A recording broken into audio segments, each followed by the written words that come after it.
Hello guys, welcome back sa Rampax Vlog. So sa video na ito guys, ituturo ko sa inyo kung paano mag-edit ng dalawang video gaya nito. So may nagtatanong kung paano daw to i-edit. So ituturo ko sa inyo step by step. So una, dapat dalawa ang cellphone na gamitin mo. Yung isang cellphone dapat nakatutok sa iyo habang nanood ka sa video na pinapanood mo. At dapat naka-screen record. Dapat screen record mo yun yung video na pinanood mo. Kapag natapos mo na yung pinapanood mo, stop record mo na. Tapos yung video na nakatutok sa iyo, stop mo na din. Tapos yung video na yung nakatutok sa iyo, i-transfer mo dito sa cellphone kung saan tayo mag-edit. Kapag na-transfer mo na, so umpisa na natin ang pag-edit sa CapCut. So, tara, let's go. So punta tayo sa CapCut. Ito. Pindutin mo lang tong plus. Then,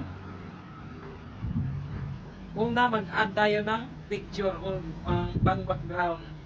So, hanap tayo ng photo itong hanap tayo ng picture kung anong picture ang ating i-background. Ito. Kunyari ito. So, add. Ayan. Then, babain mo lang. Ayan. Tapos, hanapin mo yung overlay. Back tayo. Pindutin mo itong overlay. Tapos, add overlay. So, hanapin mo yung video kung saan. So, ang una nating i-add itong video na pinanood. Kunyari ito. So, resize mo lang. Dalawang kamay gamitin mo. Resize mo. Ganyan. So, ayan. Then, next yung overlay ulit. Tapos, yung video na nanood ka. Ayan. Tapos, add. Then, i-resize mo lang. Ayan. So, ayan.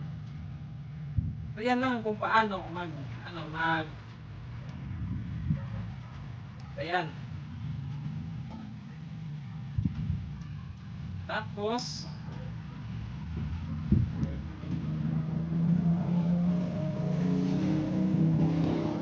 so, ayan. Kung ikaw na bahala kung i-timing mo lang siya kung kailan matapos. Ikaw na bahala kung paano mag-edit. I-timing mo lang.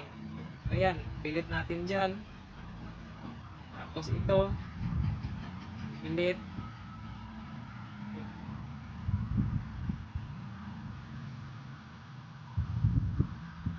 Ganyan.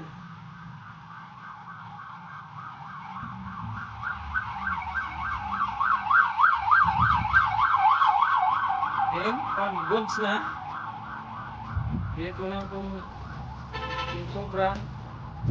Ayan. Tapos, pag okay na, pwede mo na siyang i-export. Export mo lang. So, ayan lang kung paano mag-edit. Diba?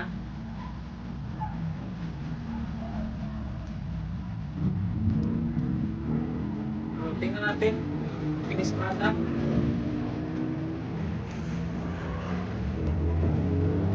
So, ito na. Ayan na yung video.